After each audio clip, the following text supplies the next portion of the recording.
Assalamualaikum Ibu. Waalaikumsalam, Bu.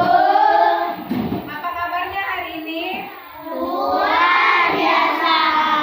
Apakah ada temannya yang tidak hadir hari ini? Tidak ada, Bu. Alhamdulillah semuanya hadir ya.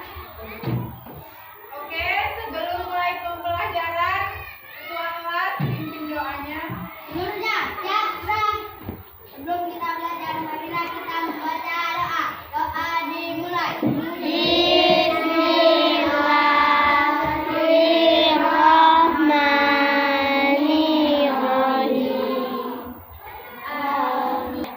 Amin. Doa selesai pada guru kita. Selamat gerak. Assalamualaikum, Bu. Waalaikumsalam warahmatullahi wabarakatuh. Sebelum memulai pelajaran, biar semangat, ayo kita tetap semangat dulu ya. Ayo Kak pimpin. Ya.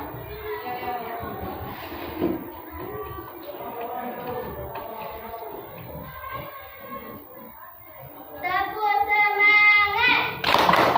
Semangat. Semangat. Oke, terima kasih Rika. Kelas 5, ayo buka bukunya halaman 67.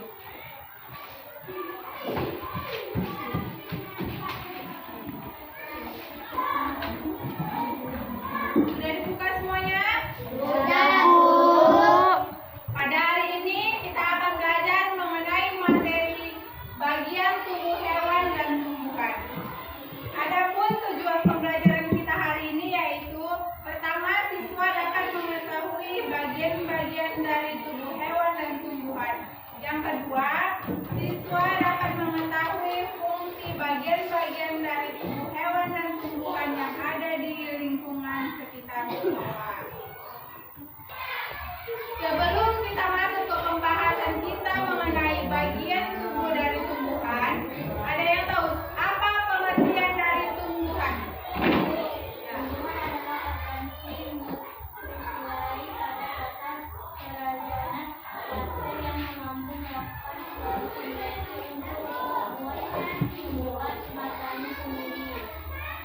Ya, tumbuhan adalah organisme multiseluler pada tataran kerajaan plantae yang mampu membuat makanannya sendiri atau disebut dengan fotosintesis.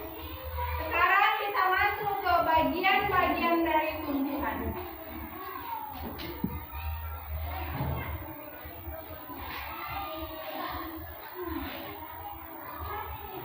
Bagian-bagian dari tumbuhan. Yang pertama ada akar.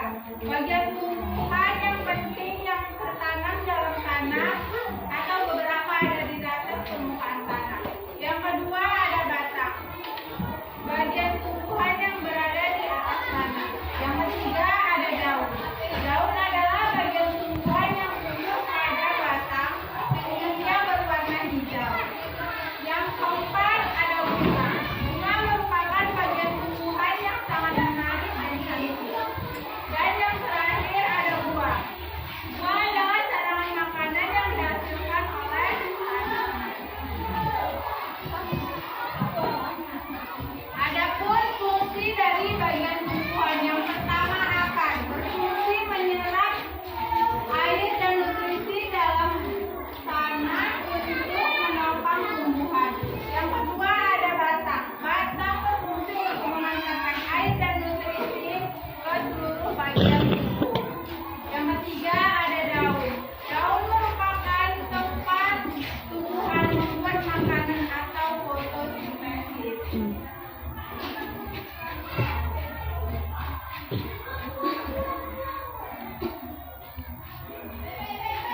Yang keempat yaitu bunga. Bunga tempat berkembang biaknya tumbuhan. Dan yang terakhir adalah buah, tempat menyimpan cadangan makanan dan mengandung gizi di dalamnya.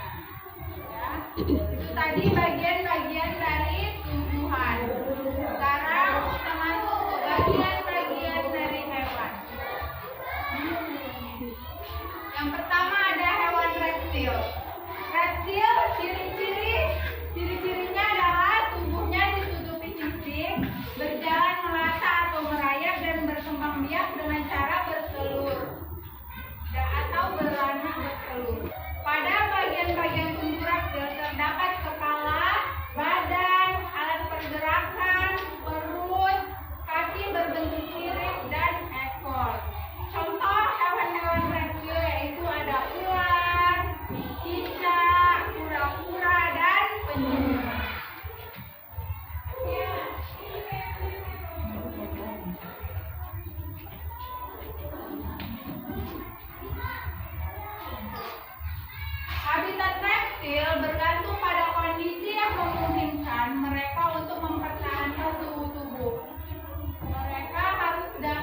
berjemur dan menghindari suhu yang ekstrim. Jadi mereka akan butuh akses ke sinar matahari langsung.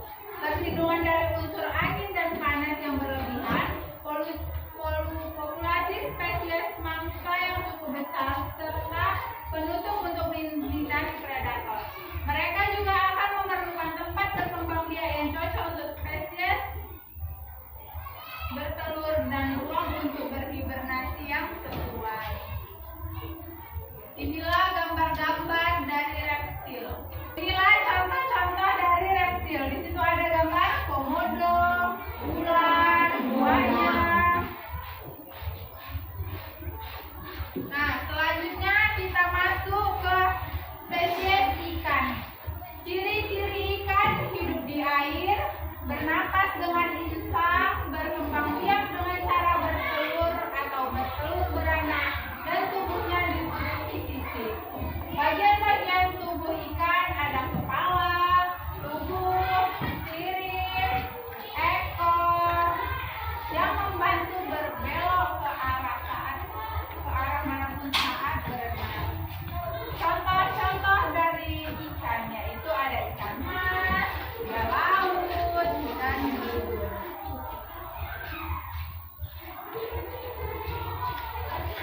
Habitat ikan air tawar, laut maupun air payau menjadi habitat ikan bertulang belakang. Beberapa spesies dapat mentolerir lingkungan dengan salinitas yang lebih tinggi daripada salinitas air laut secara umum. Inilah contoh-contoh dari ikan. Ada ikan apa itu yang sering dilihat di TV-TV? Ikan Nemo, ya kan? Nah, terus ada ikan yang sering kalian beli itu pasti kan? Ikan mangga. Nah, sekarang kita masuk ke spesies yang ketiga yaitu insekta. Insekta memiliki ciri-ciri yaitu memiliki 3 pasang kaki, umumnya bersayap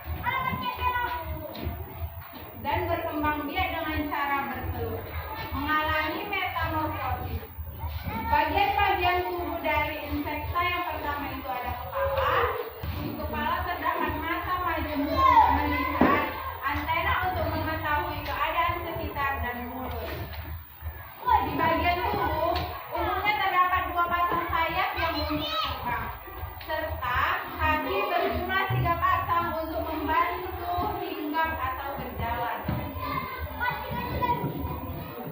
Jenis-jenis mulut serangga yaitu mulut penusuk dan pengisap, contohnya seperti nyamuk. Kemudian mulut pengunyah atau penggigit, contohnya seperti belalang. Kemudian mulut penjilat atau contohnya seperti lalat, serta mulut pengisap nektar, contohnya seperti kupu-kupu. Nah, habitat insekta kebanyakan adalah serangga, yaitu terestrial atau hidup di darat. Tetapi ada jenis serangga tertentu yang hidupnya akuatik atau hidup di air, misalnya water spider dan kumbang air. Inilah contoh-contoh dari insekta. Ada kupu-kupu, capung, belalang, semut, kecoa, jangkrik, dan lain sebagainya. Oke, sampai sini. Ada yang mau ditanyakan? Ada, Bu.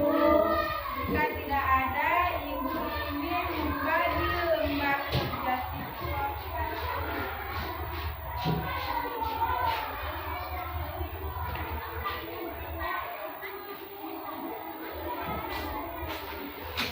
Baiklah, jika semuanya sudah siap mengerjakan soal, Ibu minta 1 orang untuk membacakan hasil kerjanya.